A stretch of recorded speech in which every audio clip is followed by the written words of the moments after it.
Holbrook New Media. This is Jeffrey K. Holbrook. Welcome to the audio feed from holbrooknewmedia.com. Today, Geoff and Jeffrey, the weekly catch-up. We hope you enjoy the audio version. If you want to see what we look like, I will embed the video for this episode at holbrooknewmedia.com. Hello, everyone, and welcome to this week's edition of the Weekly Catch-Up.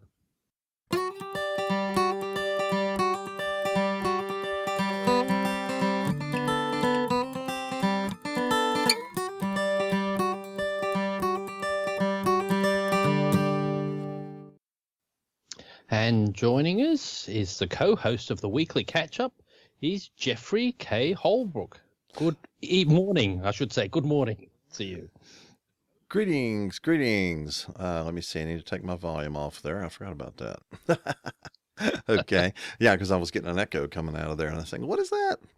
Anyway, it is episode 31, so we've kind of passed a threshold here, I guess. Yes, that's right. Yes, 31. So we're doing so well as well. And I think you might be interested to know, see if I've still got it up there. Let's have a look on there, if I've got it there.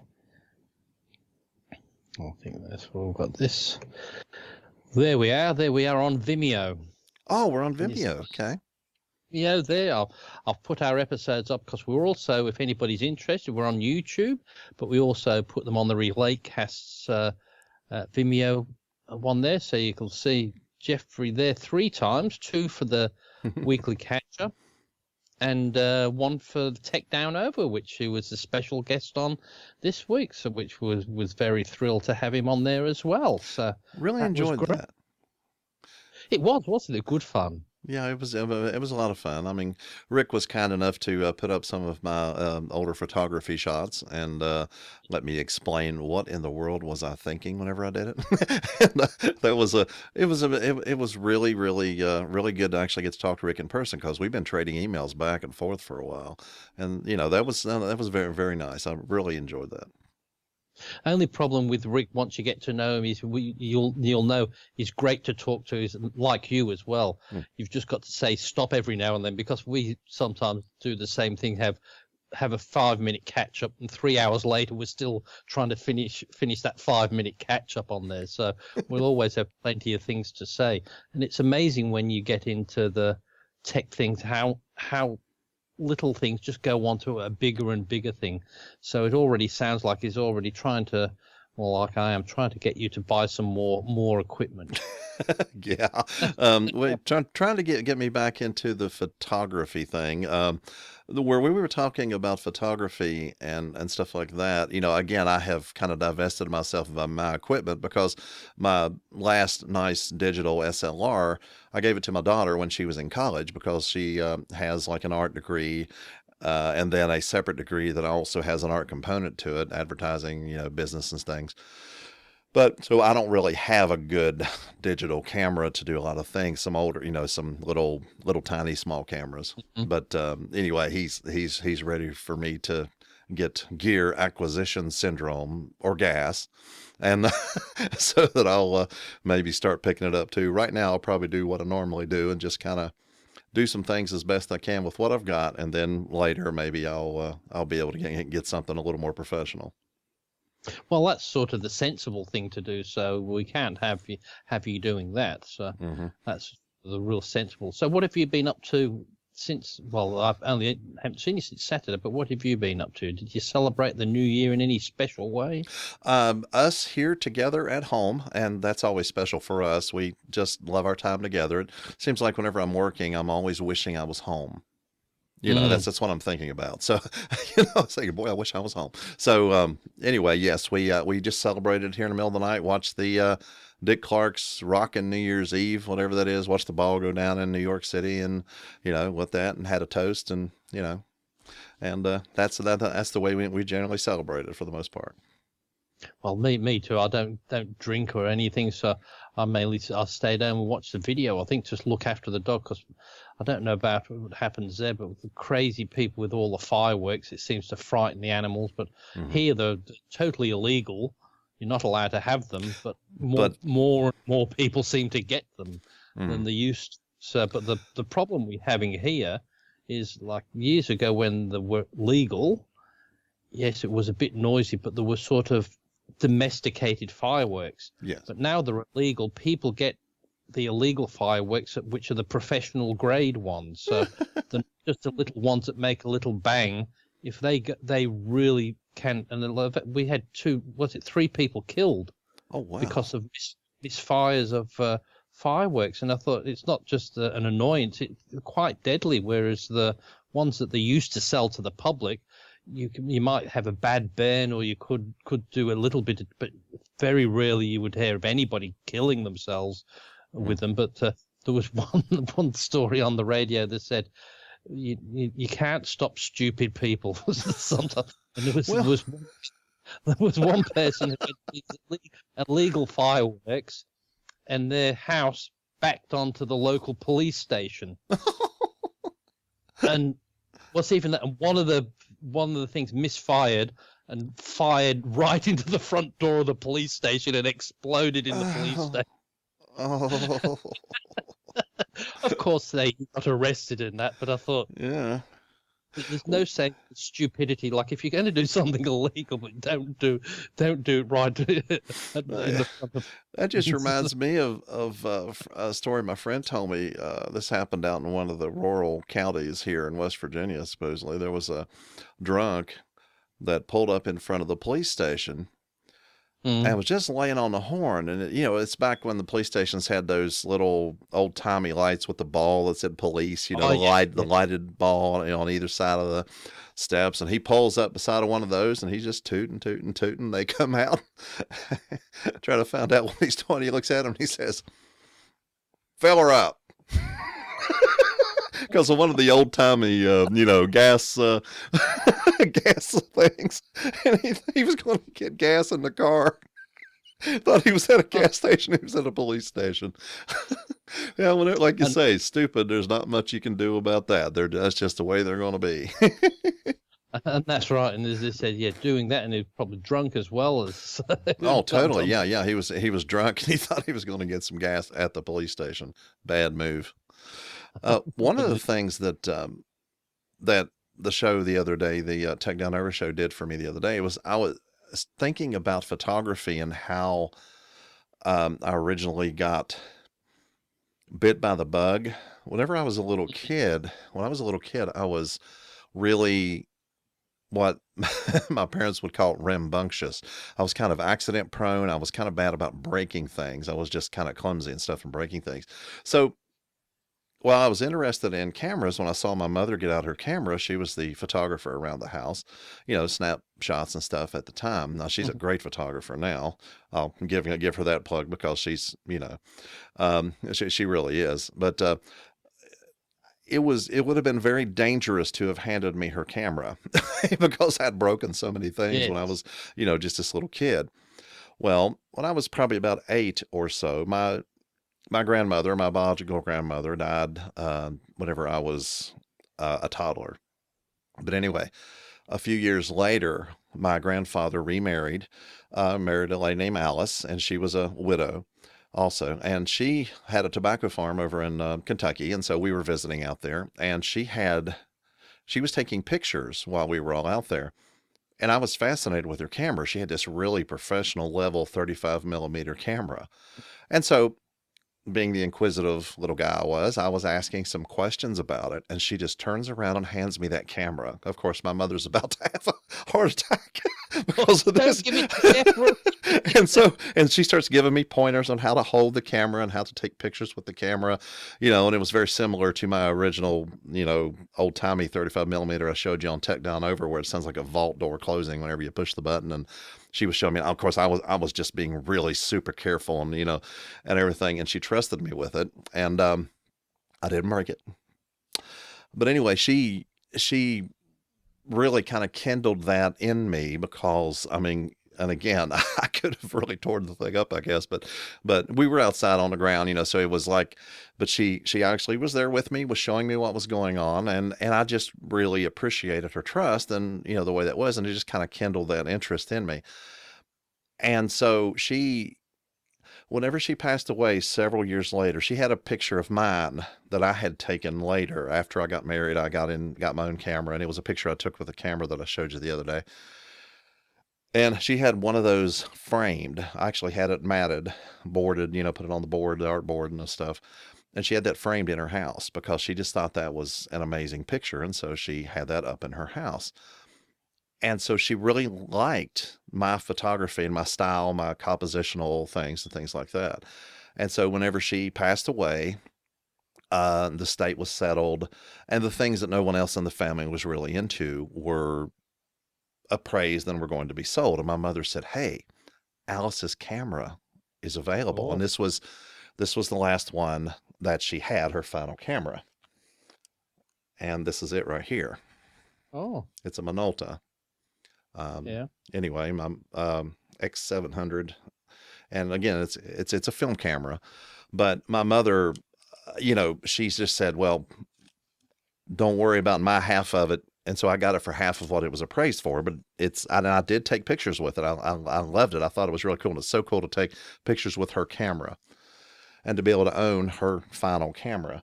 But my mom was looking through a bunch of her shots, if I can say this without tearing up. Anyway, on the back of one of her pictures, it said, "This is a Geoff shot," because she thought that the image was so well composed that it was one that was like mine and worthy of something I would have taken.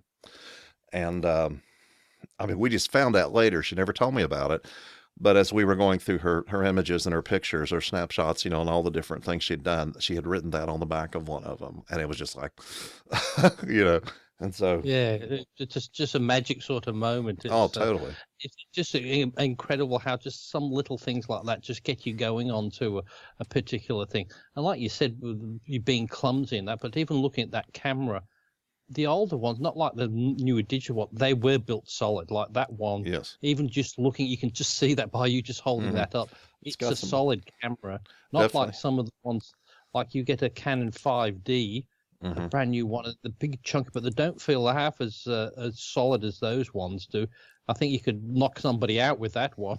Oh, yes. This is probably the second camera I would choose if I was going to be meeting a bear in the forest and I had to defend myself, because this one definitely has some weight to it. And like you say, it's a pretty hefty camera, but it's just an honor to have it. Now, my original camera that I showed you the other day is back here, and this one sits right beside of it on the shelf below the skeleton back here. And it's just it's something special to have. It really is.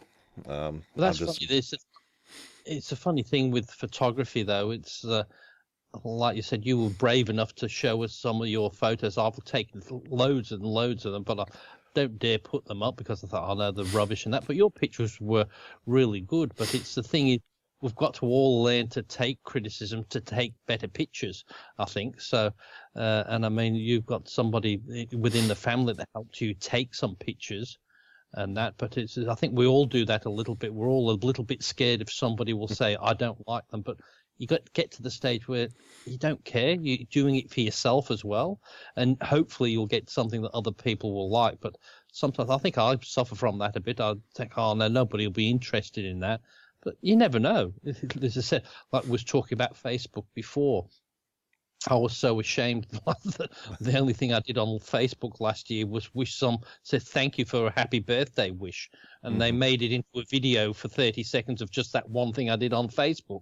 And I thought, that's the only here it thing is. And here it is again. And here it is again. And here it is for another 25 seconds.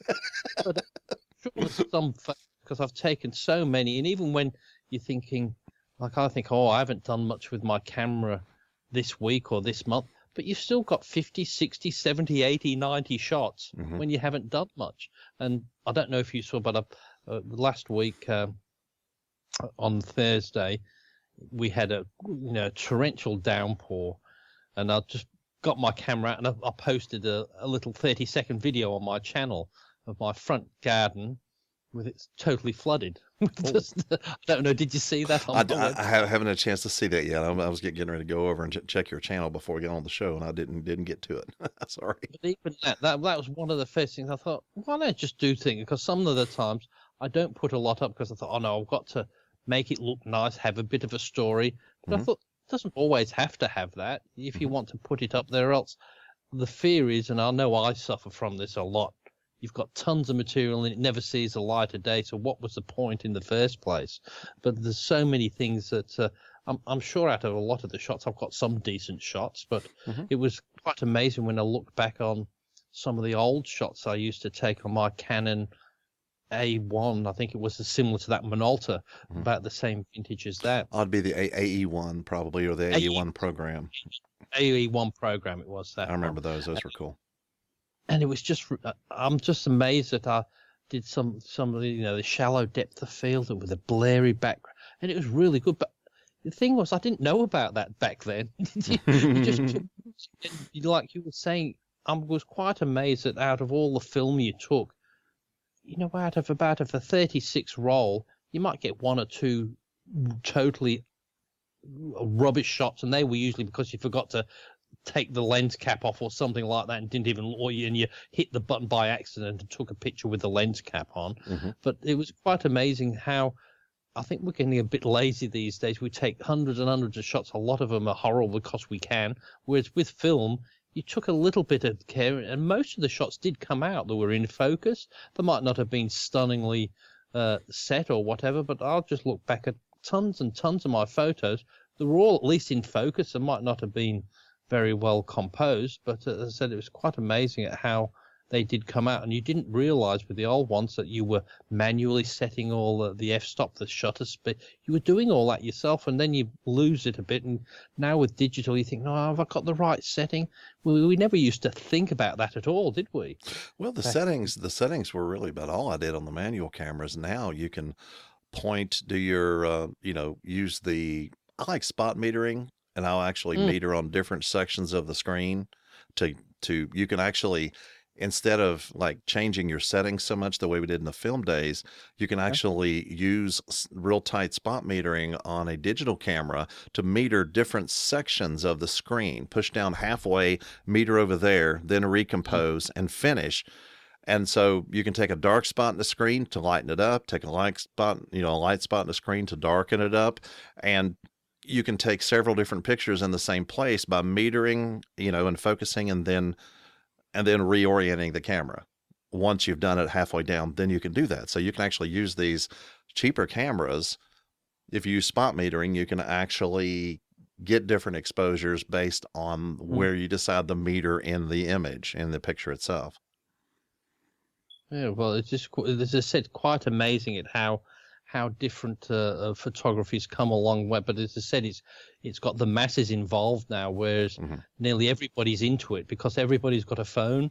They take a picture, whether it be what they're eating at dinner, which I refuse. If you ever see me post a picture of that, send me an abusive email or something. But I'll have to come up with some good way to say that.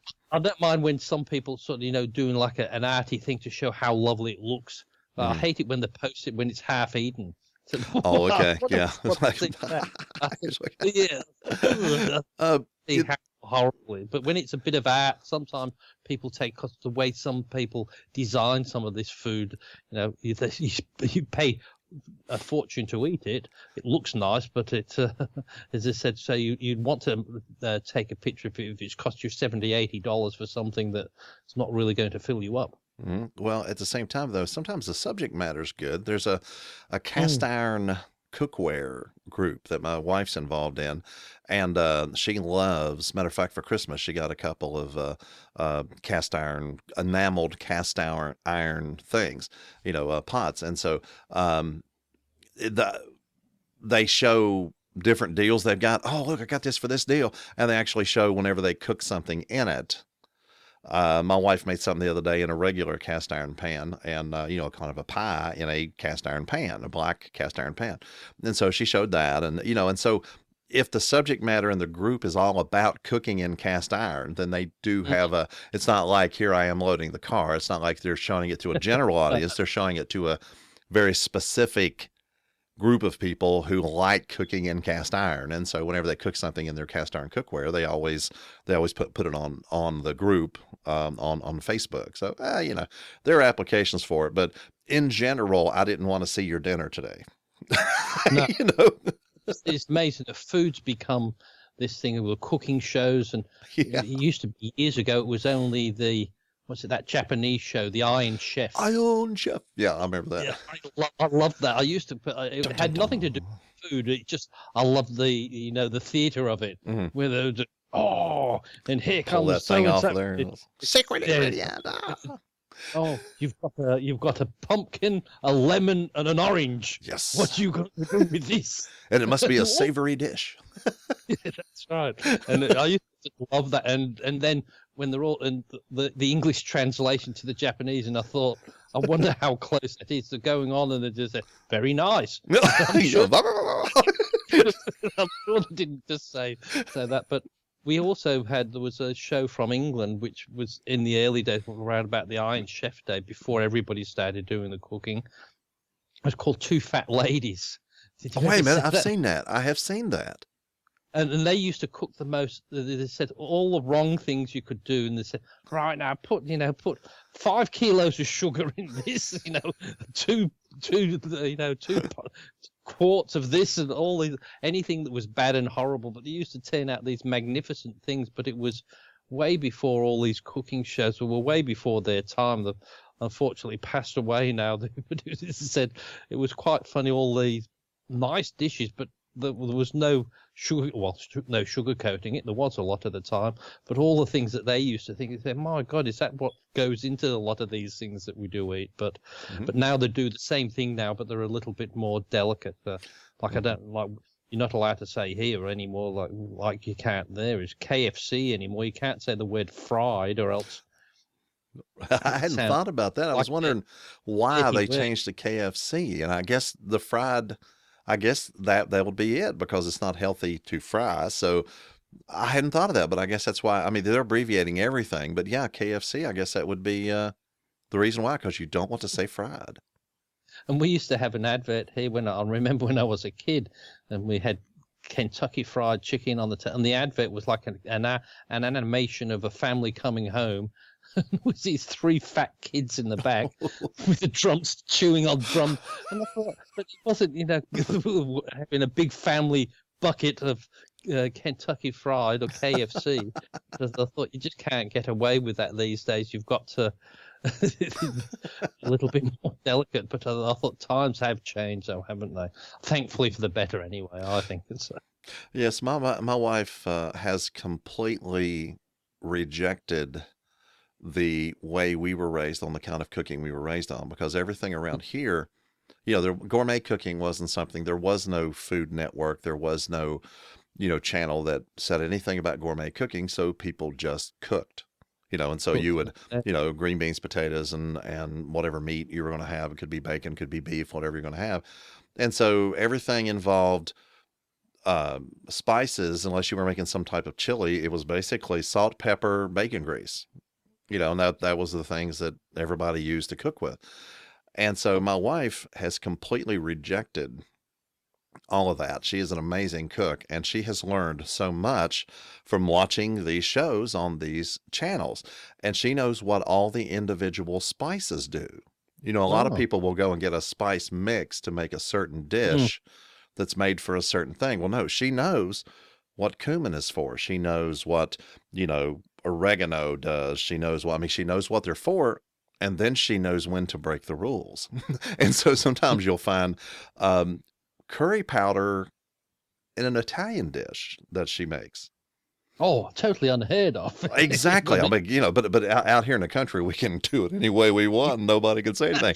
I mean, but anybody who tastes her cooking, are just shocked. And like the other day, she baked some cookies, and these aren't your standard cookies, because at Christmas time, some individuals will bring things in for everybody to eat.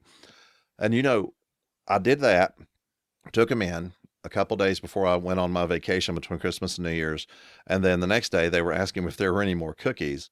And then I was off for a week and I came back yesterday and they asked me if I didn't happen to bring any of those cookies with me, did I? Oh, Because they were that good. I mean, good. her turkey for Thanksgiving is legendary. And I mean, and she doesn't use the bacon grease anymore. She never fries anything. It is Mm. so totally unlike what we were raised with. It's much healthier. And, she likes to use fresh ingredients. She doesn't do spaghetti sauce out of a jar. She starts with crushed tomatoes and actually makes it from scratch. And I mean, and she's just that good. But the tradition that we were raised in on that, the very unhealthy cholesterol, artery clogging type of things we were raised with, she has completely rejected that. And it is because of the cooking shows that she has watched, and she has learned how to make these different foods. And one thing I have noticed, anytime she gets good at a particular genre of cooking, of course, Italian was one of her first ones. Now she makes a real nice jambalaya, which is great, and things like that. We stopped going to those restaurants. We haven't been to a steak Yeah. restaurant forever because she makes such great steaks on the grill. I don't do the grilling. In America, generally the man is the guy that does the grill Mm. outside. I don't mess with that kind of success. I mean, that is her. That- We bought the no, I grill would. that she wanted, and that was it. It was just that. And so we don't go to steak restaurants. We don't go to Italian restaurants because she is so good at what she does that, and she stays out of certain cooking. We have a Chinese restaurant locally, and we have a Mexican restaurant close by, and she doesn't do those two either because we really like going to these restaurants, and they're good friends of ours. And so she doesn't Kill her. invade on that because she doesn't want us not to go anymore. And plus, also, it's causing her more work, even though you might like to do it, but it causes more work on her to prepare it. Whereas Oh, sometimes you like to go out and just sure. have a bit of a rest from it. But as I said, it's sometimes you don't want to spoil that. You enjoy that. You look forward to going out to a certain place. Mhm. But as I said, I think I would love to get into the cooking, but the only thing I'll try to stay away from it is because I would just love to eat it. Mhm. I Oh, just yes, know- yes. so it's a bit like I think somebody working at a bar. You've got to make sure that you're not drinking everything in there. It's the same thing with a cook. You've got to be good at that, but not necessarily eat everything you prepare. Mhm. But like you said, some of the things that they do these days. I was watching Jamie Oliver doing. I don't know if you're in this English one doing some, and he does some fantastic salads and that. And I love a lot of these salads that they do because it's the sort of thing, even when they have loaded up with a bit of bacon or different, it's better to have a big bowl of that than a lot of other things. So it's always better, but they just make them so damn interesting. And there's a chain of salad ones called sumo salads. We call Okay. them here. I don't know if they have them there. No, Sumo salad. haven't heard of those. And like a quick food place, but that's all they do is these quick salads, and I just love going to those ones. But I thought I should get into and do it myself, do a whole, because my big problem is I don't like leftovers. Oh. Don't get me wrong, I don't mind leftovers, but I can't bear to leave anything left over. So Ah, be there for okay, the next okay. time. So I think I can't, because I think if I don't eat it now, it'll go to waste, or I'm Okay. always scared it'll go off or something like that. Mhm. And so I really should prepare some like that and make it safe and pack it up for going to work for lunch. But usually just get stuck with boring old sandwiches that I do because it's easy to take that. But Modular. One of the Well, that's things right. about us, she probably cooks 3 times a week, maybe Mhm. 4. And then we leverage that from one day to the next, the leftovers, and then cooking fresh, and then, so that's the way we work. She doesn't have to cook every day. But one of the virtues of gourmet cooking is Mhm. that the portions are so small. Mm. I mean, if you're doing, you go there and you pay $70 or $80 or $100 a plate, But and you get this much food. That's all you you're get. And so, exaggerating. That's about 10 servings. That I yeah. went to this place. I won't even mention the name, but honestly, the vegetables, I nearly died to see what the vegetables was one little corn kernel, Oh, and it fitted on the tip of the knife. yeah. Honestly, it was, that's all it was. And I thought it was so So, arty that it looked fantastic. But I said to the person next to me, I said, I think you could snort those vegetables. They were so fine. And then I thought, that's the problem. But I was seeing with Christmas going around, there was doing warnings out, and there was this thing, and I never realized this, and I thought, I'm sure and there were so many people phoning up saying the same thing, but when you cook something hot and you want to put it in the fridge and that, most people, they would say they leave it standing before they put it in the fridge. And they said, no, you should put it straight in the fridge. Really? Says the more you leave it out, the more bacteria will grow in it. He said you've got to get it as cool as possible. Everybody thinks you can't stick it in the fridge; it will be bad for it. But he said it's bad to leave it out. You stick it straight if you want to do it. Stick it straight in the fridge. Straight away. Nearly everybody that phoned said, well, I didn't think that was the case, but it was the health authorities saying, because a lot of people poison themselves by leaving things out for a couple of hours, then sticking them in the fridge, because in the misbelief that put them straight in the refrigerator is the wrong thing to do. Well, I've always heard it was. We have a tendency to let them get to room temperature before we put them in there, because just for that reason. Because I always heard that, besides the fact that defrost your refrigerator, at the same time, the hard transition from hot to cold, that force, transition, somehow we got the impression that was really an unhealthy, bad thing to do. And so that's why you let it get to room temperature, and then you put it in the fridge. And that's what they were saying, that getting to room temperature builds so much bacteria in it. Whereas the quicker it gets to cool down, yes, it might. But so people were worried about it, like you said, defrosting the fridge. Yes, it might make your fridge work a little bit more quicker. But it said it's. And I would have always thought that, the same as you thought, leave it a little bit, don't put it straight in there. But they said, no, the quicker the better. It will last longer, because, as I said, the bacterial build up when it gets to room temperature, because you usually have to leave it out for about an hour if it does that. Definitely. So, but have a look that up. See, prove me wrong. But that's what it was, our medical authorities were saying that. So they said, nearly everybody's under the impression that you leave it to get it to cool it down, then put it in, and that's the best way. And I thought, well, no wonder there's so many people poisoning themselves if they're doing that. Yeah, we've never had any trouble with that, but at the same, with poisoning specifically. But I could see, depending on what the dish was, you could really run into some real danger. I think more with meats, maybe, than vegetables. We do more vegetables than we do meats, I think. There are times when it's just vegetables. There's no meat at all involved sometimes in some of our meals. And so maybe that's why we haven't been poisoned. But I would say with certain meats, usually the most notorious is like when you order pizza in and it sits there all night, like 12 hours, and then some college student waits up and snacks. Peels it off the box and snacks a big bite of pizza for breakfast while they're cramming for that test they're going to have this morning. When people get sick, it's not usually on 3-day-old pizza, and sometimes they just get it that's been in the box and don't do anything. Oh, there's some pizza, and they eat it. As long as there are no active cultures, then you're okay. No, that's right. Yeah, it's nasty. yeah, but it's the one thing I'm always a bit with meat. If I haven't eaten it, I tend not to keep it, because I'm always scared. Well, if I do keep it, I've got to eat it the next day. Oh, okay. I'm always scared if you keep it more than the next day. Well, it's not good. It's not worth the trouble. Like when they have the use by dates and think, it's close enough. It's only 5 days past the date. The used by date. But is it really worth it to save $3 on something you bought, put yourself in hospital or so, just in case? So no, it's not. That's the way people do with milk. Whatever the date is, it doesn't matter what the date is. They bring it out and smell it. Yeah, they just go ahead and use it. At least you can tell, though. You know straight away. But did you ever see that film Alien Nation? Yes, yeah, it was like a little mini series. But they had the original film, then they did a series, I think, on it.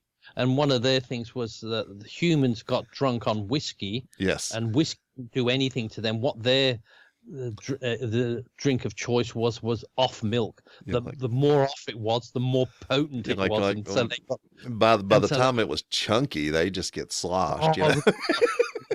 Going to these alien bars and they says, "My God, it stinks in it," because it was all the off milk, wasn't it? Well, I'm sure they thought our regular bar stunk too.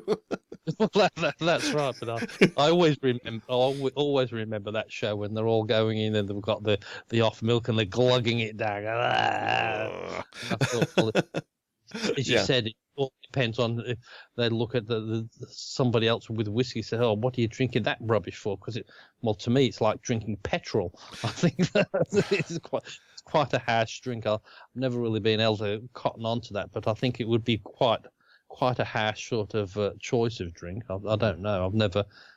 I've tried to have it, but it's just, I've tasted it. It's not something I've ever been interested in. When I tasted it, it was like, why? No. I mean, I could see maybe using it for an antiseptic on a wound or something, or medicinal purposes maybe, but just drinking it as a recreational thing, I don't get it. I really don't.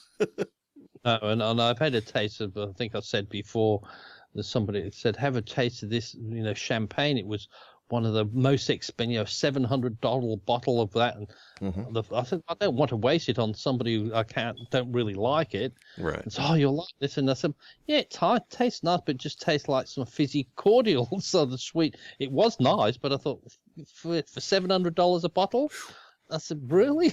I said, I'd want it to send me to the moon and back, or do something where I have to have just to serve it.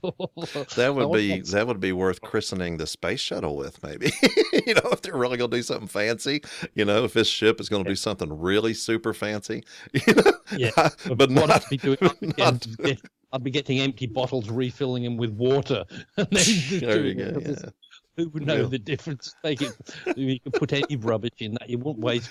And I wonder if people do that. They get a posh bottle or something to launch a ship. Like the Dom Perignon or however that is. And it's like, it has to fizz a little bit and look good, but yeah. It showed one time, I think it was the Queen was going to, when she was young, she was going to christen something. And it showed her, and she, is on a ribbon, and he goes bonk, and it bounces off. And bounces back off, and bonk, and it bounces off. And it bounces off the third time, and you see this hand come up into the frame. It's in black and white. You see this frame come up in a hand with a hammer and break the bottle. I thought that must have been one rugged bottle of it was. It just bonk. You're getting these big dents in your in your I don't know what it was they were trying to christen and get started, but it was getting you dents in the side of it. They said, "Excuse me, lady, that's my brand new ship. We spent $15 million on or something back then," and they said, "Now you're putting a great big dent in it with your bottle of champagne on the side of it." It's kind of bad. Hey, I ended up with my module for my Zoom H5 here. Yes. That's the thing where you can plug in the microphones. It shows you what's on each side of it. It's nice to give you. I haven't used it yet, but I got two of these microphones as well. This is a Christmas thing. Two of these microphones, two extra ones that you can plug in. It's the other version of the mic I'm using here. This is the silver version of it, and it does exactly the same thing that this one here does. But I have a total of 3 of these type of mics now, and then 2 of these, so it's a total of 5 that I have. That way now, if I decide to, I may use them tomorrow night, because I believe my wife and myself both are going to go over to the and record the Cinema Toast Crunch podcast episode. They're going to do one on North by Northwest, the movie. And so I think my wife's a big fan again of the classic movies, and so I think we're both going to go over. So we need to bring our own mics. So I think I'm going to test out these 2 mics here. I don't have to pull these out of the shock mounts and to take with us or anything. And so I just wanted a couple extras just for that. And if I decide to do a larger interview on my Zoom H5 with the new module, then I can go ahead and do that, and it'll I don't have to again pull these mics out. It'll be a whole lot better. It was funny you should say that. I was listening to there's another podcast, not video, just audio, was with Adam Curry and John C. Dvorak. No Agenda. No Agenda, and I was listening to them, and they came back, and Adam said, "What have you done to your microphone?" I said, "Why?" He said, "You just sound like you're in a tin can or something." And he said, "No, nothing different, nothing different." He said, "But it sounds awful." And then this right, he'd taken his mic, he was talking into the back of the microphone. Oh, okay. Hit the wrong side. I said, so even people who are doing it all the time, you can do that. So I can appreciate you. We don't want, if you're leaving yours in the mounted, is because you've just have it set just right. And even though it's not that awkward to set up, but you pull it out and it never seems to be right straight away, does it? You get so used to sitting at a perfect angle, but if you move it and it's an inch out further or back, you said there's something not quite right. And if you don't have to, you don't do that. But I did during the week on, as I said, on Thursday, we had a bit of a torrential downpour.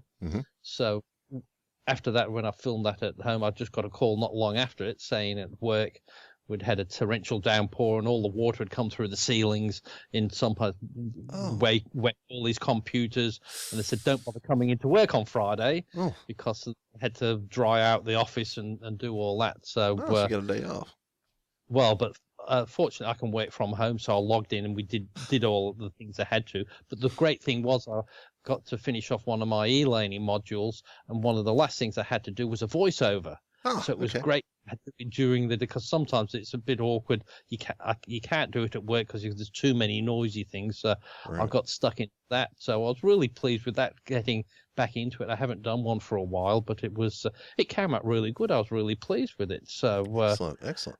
I got stuck back into, had got my microphone set up in the downstairs sort of studio, and it's amazing when you haven't done it for just a few months. It's a bit, you think, God, how do I do this again? Once you get into it, once you've got like I had to do about 60 slides worth of audio and that, but I do it in one big sitting, and then I just chopped it up, and because Audition enables you to section all the bits, and you can just say make files of each one of those pieces, so it makes 70 files, so I can drop it onto each of the slides. So I was ever so pleased to get back in it because I really do love doing the audio. I really like that because you can hear it and you thought, oh, gee, that sounded really nice. I'm sure other people who listen to it just say, yeah, so it's somebody saying something and that. But I said, yeah, but listen, there's no noise in the background. There's no, but I don't know. I think they do really. They don't notice it, but I think they would do if you heard a lot of background noise in it and a bit of hissing and all that. I'm sure people would comment then, but they just don't realize just the effort that sometimes you go into to try to make it a little bit nicer as well. So yeah, once you get a system down though to where you do have a quiet place to record, and you do have a system down to where you can get the noise out of it. If you can do it without bumps, bangs, like things like you set your, on the table, you see everything shaking there, because I just kind of knocked on my desk there. But if you can do it without separate noises happening, these sudden noises, and people go, what's that? What's that? What's that? And it's just nice and uniform, and there's nothing untoward happening just from time to time that you couldn't get out of it. And then, a little bit of room tone, I think people will tolerate, but those sudden noises, like outside noises, the things, dogs barking and different things like that, that's really kind of hard on people because it takes their attention away from what's happening. The sudden noise will take their attention away. As long as the roar of the hiss and things like that aren't too loud, I try to make it virtually silent as best I can, as to where all they have to pay attention to is your voice instead of these other things happening. That's what I do. And then just in a couple of sections, I knew I could hear, a car would go past. So I just kept going, and then I repeated what I said. Sure. Because I thought, well, no, I won't like that. I'll hear the and thought, well, I can't stop that, but just say the part again and just cut that other part out. But it's you just don't want any of the noise. And what I still find a bit awkward is that monitoring it. I think what I've got to get used to and is just listen to the sound and get rid of the earphones and just record, because all that time, oh gee, that doesn't sound very, I can hear this, I can hear that, but usually monitoring it, you hear far more than that comes out on the recording a lot of the time. And Definitely. you think, oh, that sounds a bit hollow, but it could be just the way you've got the monitoring sounding. You've got it too loud. And said, oh, see, that's overpowering. Well, no, you've just got the monitoring too loud, or you've just got the headphones too loud, but you just go by the meters on where you're going of how high it's going, because I find I'm too critical. Oh, I've got to re-record. That sounded terrible. And thought, well, just record something and listen to it back properly with headphones and then without headphones, because most people are going to listen to your things without headphones. But then I always like to put them on, because if they do, will they hear anything in there, anything that they shouldn't be hearing? And that's, but it's all good practice. I've really got to get back into doing some audio books, some of the LibriVox ones, just to get in a bit more practice. But haven't done that for probably 6 months now, so it goes so damn quick. The year before I did about 15 or 20 of them, I think, but last year I was lucky if I did about 3, I think. It's just when when you get a book that you really enjoy to read out, it really goes a lot better, though, I think. Do you ever get a point with LibriVox? I know you're doing a chapter at a time. Do you ever get the point to where you would be doing an entire book, or is it just a chapter here and there? No, you can. It all depends what you want to do, because the ones you can go into the forums, and that's the whole point of these ones. You pick a chapter, but if you want to, you can go to a different one where this is. You can go to and pick up a book, and you can do the whole book if you want to. But it's just these ones, so you're not sort of committed to the whole thing. But if you want to, you can say, well, I've tracked just 1, 2, 3, 4, 5, 6, 7, 8, 9, 10. It's just they expect you to have them done within a couple of months. So don't bite off more than you can chew. And they say, well, it's all voluntary. So if you are too busy, just let us know so we can give it to somebody who can do it. But if you read the book and you like it, it's best to say, give me, chapters 1, 2, and 3. Oh, okay. If you know, then you can get into the flow. Because the biggest problem with that is, I find, is if you get a book you like and you do plenty of chapters, you can do it much easier. But if it's one where you get chapter 1 and then by the time you get that done, everybody else has got up to chapter 10, and even though you've read it, the consistency is not because you've missed out on reading the other ones out loud. So you don't tend to like it as much. Whereas I find if you can do a little bit, if you get into, I'll do this 6, 7, 8 or that, you read much better. So, but as said, you've got to have them done in 2 months, or they'll like to have them done, because I don't want books outstanding. They're going to do it for 6 months at a time. But there's some good little short stories that you can do. Just take you look about two or 3 chapters, but the short stories that you can. So I might do one of them this year. So the one book that I did for ACX, the Audiobook Creation Exchange, 40,000 words, and it was my first audiobook, and so far it's been my only audiobook. That was a rather grueling experience. I was working overtime. Sometimes there might be 3 days before I could get back to it.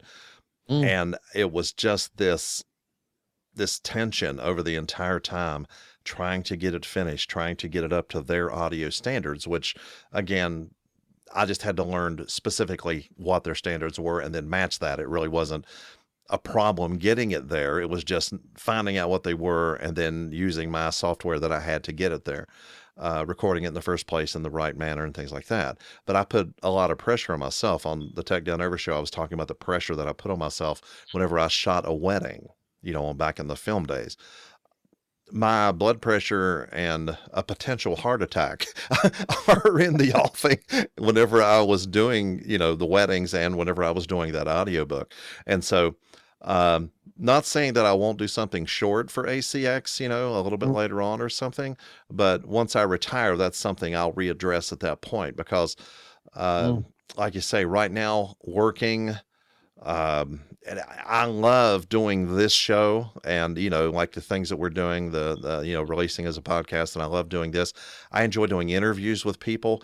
I just have a lot of fun. And once I found out, I did, this past year, I did kind of an inventory to see where I was at going toward retirement.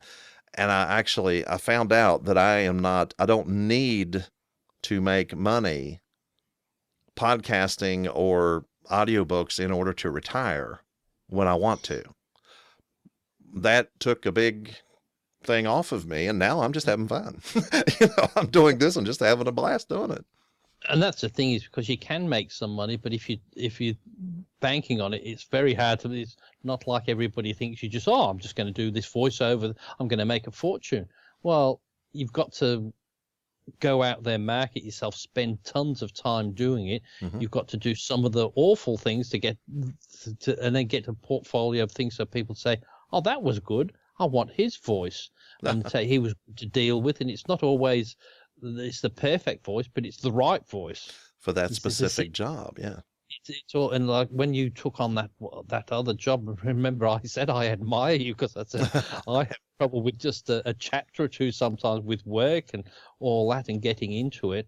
And like when you go to do a read through of it, I've really got to start learning to record my read throughs, because you have a read through with the microphone and just do it without recording, it goes perfect. The moment you hit record, you stumble, you say, something, you just got through that.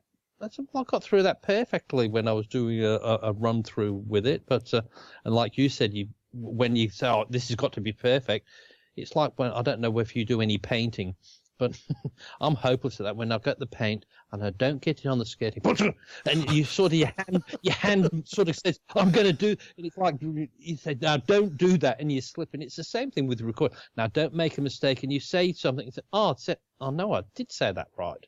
Well, you just doubt yourself sometimes. You read it all through and you, no, I was right, and you lose your momentum because you're convinced you said it wrong. But it's all that pressure. Once you hit that record button, and that's you sort of want to be able to do a secret read through and to be secretly recording yourself, because once you know you're recording, you can't do that read through anymore. The way the way that I do it is, since I am working, what I'll do is I have a tablet that I use for my scripts. And it's a smaller one. It's probably got a screen about so big anyway. I don't know what the actual diagonal is on it, but anyway, it's it's about the size of a sheet of paper. This thing is, and so, but it's really thin. It's really small. It fits right in my lunchbox that I take to work. So what I do is put the script on there, and it's the one I'm going to be taking in the booth whenever I do it. I have the script on it. I go to work. I pull the thing out of my lunchbox when I'm on break or whenever I'm on lunch, and actually do read-throughs of the material I'm going to be recording when I get back home from work that night. And so I'm doing read-throughs of it while I'm on break and while I'm on lunch, while I'm at work. So, every couple of hours I'm getting it out and I'm reading through the material I'm going to be doing. And then I just come right home, go into the booth, turn everything on, hit the record button, and just start reading it. And I will read it. Especially if it's short, I do like the short form stuff. I do have to admit that. Yeah. I like the shorter form stuff. I'll go ahead and read it twice, that one setting. And, and I just hit the button and I start recording. And because I've already read through it and I'm comfortable with the script, and then I will do it completely twice.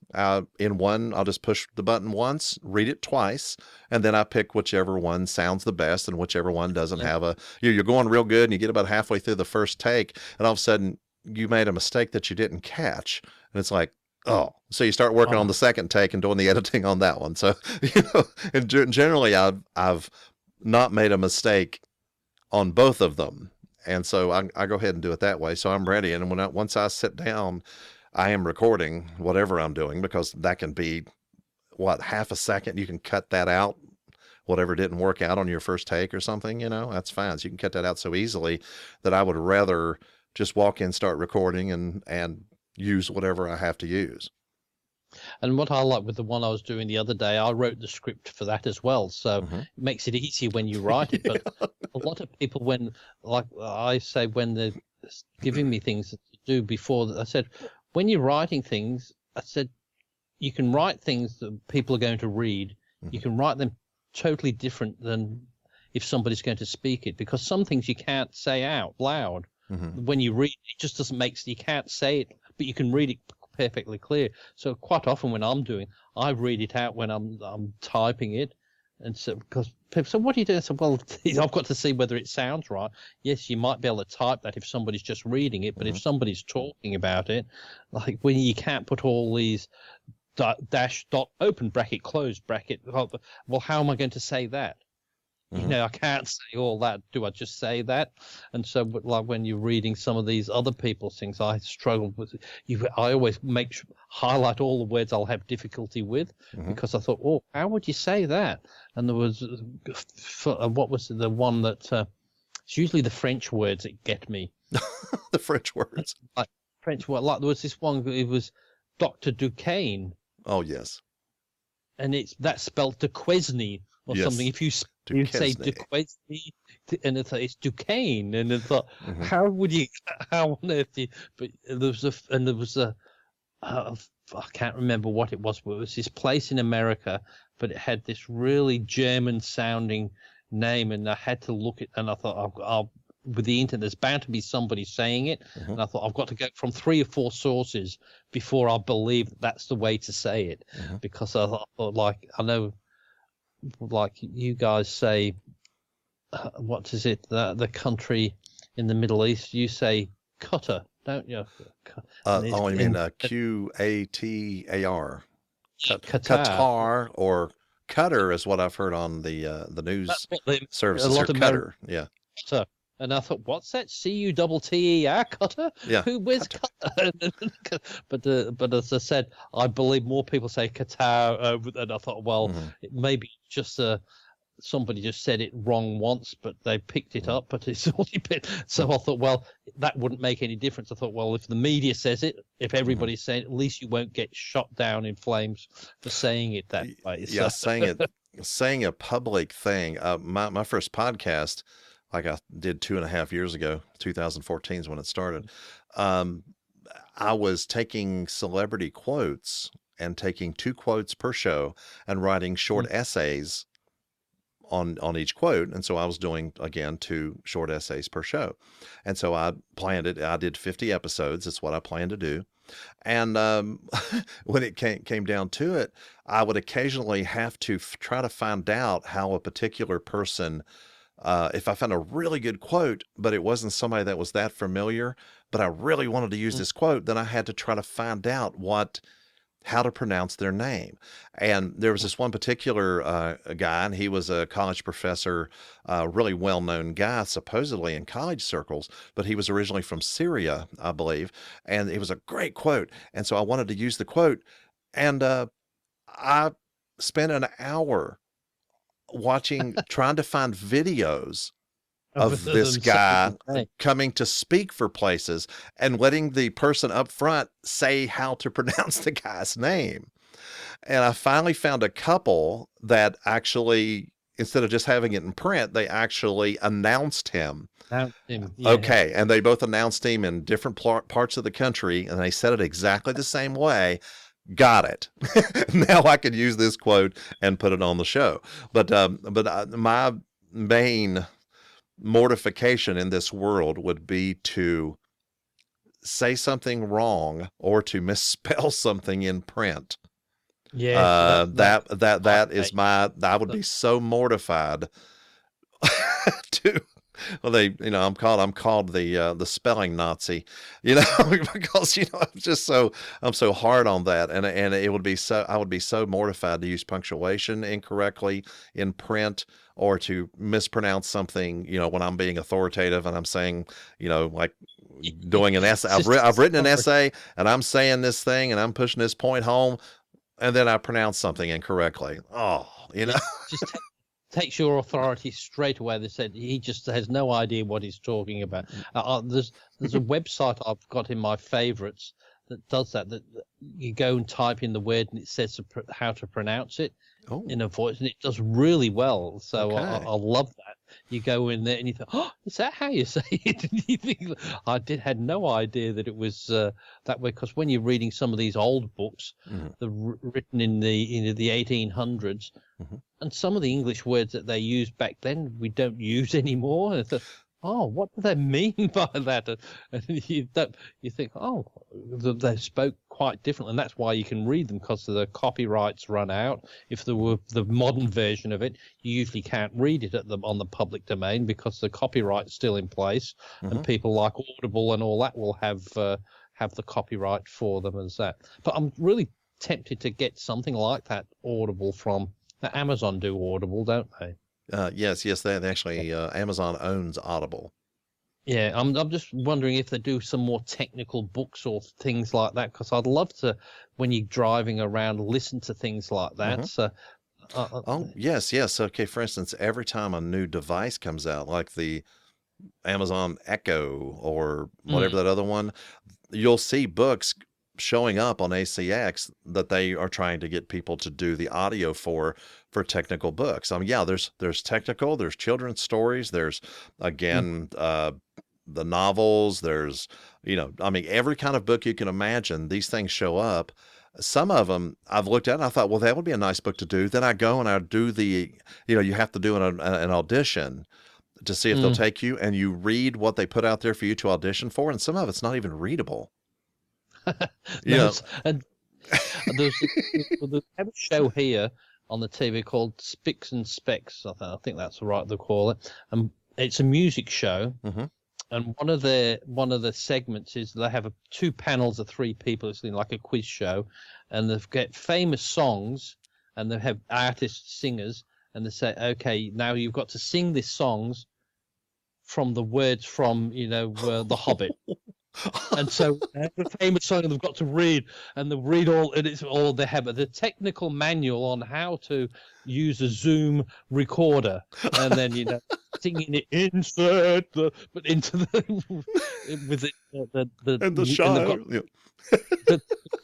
pick the song that they're singing, but they replace the words from the book. And I thought they're so talented, some of these people, to be able to sing just what they're reading into the tune and make it sound okay. And I thought, but that's a really good thing, because that makes a point how silly some of these books are. Because, like you said, some of these technical books, how would you can read them, but how would you read them out loud? Some of them you just can't. Well, I know on the book that I did, there was a lot of things I had. It would say, if you would like more information, then click here, and then you can. Yeah. And it's kind of like, and so Okay. I mean, we were sending messages back and forth. I would send a message to him and say, okay, right here it says on this page it says this. Click here, whatever. Then I would say, what if we say this? And he would say, that's pretty good, but say it like this. I hadn't thought of that, so say it like this. It turned out that there were a few places where S's were left off of words, commas weren't, and so I basically had a script that I was correcting as I went. And then he asked me if he could have that when it was done, and then he was going to update his book to actually match the way the audiobook ended up being. And so, just as a service that wasn't part of the actual deal, I went ahead and gave him my corrected script, and then he was going to use that to update his book. But so that's the sort of thing when you're reading these things, you go for what, like I've said that a lot. You read it, well, that just doesn't make sense, but that's they want that. That's the word they've said, and I thought, well, it just sounds silly. And you think, I know what they meant. They've put a spelling mistake in there. It's the wrong word, but hey, that's what they want. So will they pick up on that? So anyway. Gee, it's getting near that time again as well. Yeah, I was going to say, because we started a few minutes early, I think, didn't we? Yes. I wonder if there's anybody ever turns up on the live stream anyway. Nope. No, I mean, I always have it right here. Occasionally you see me go, no. I'm sorry, there's nobody over there. At this time of the morning here, and, where you're at that late, I guess, not a whole lot going on around here, especially since I'm in the East Coast. Right now, over on the West Coast, it's going to be, well, it's 6 o'clock now that we're finishing up, but it's going to be about 3 o'clock in the morning right now on the West Coast. So it's kind of like there's not much going on in the U.S. this time of the day. I work night shift, and this is my night off. It's the reason why I'm awake about like this time. So, Anyway, thanks for another lovely conversation that we've had today. So show 31 out of the way, and another show 32 coming up. Yay. And so I will put this on Vimeo as well. So I might even one day threaten to record this at the same time. But the thing is, with YouTube, it's quite easy to download it anyway and put it onto Vimeo. I thought the other day, gee, that's good. Rick's retweeted tweeted out our video. He's put it on YouTube, and then silly and me, it was me because I'd logged in and done it on because I'd signed on. It says Rick's done a new video, but it's not. It's just us signing on doing it on his behalf. So, geez, I'm barely doing that. And then I thought, no, that's silly. That's us doing it anyway. So bye for now, and I'll catch you next week. See you then. Thank you so much for listening. Links for a free subscription, feedback, and everything else we do is at holbrooknewmedia.com. You can find all things Geoff Blanchard at geoffblanchard.com.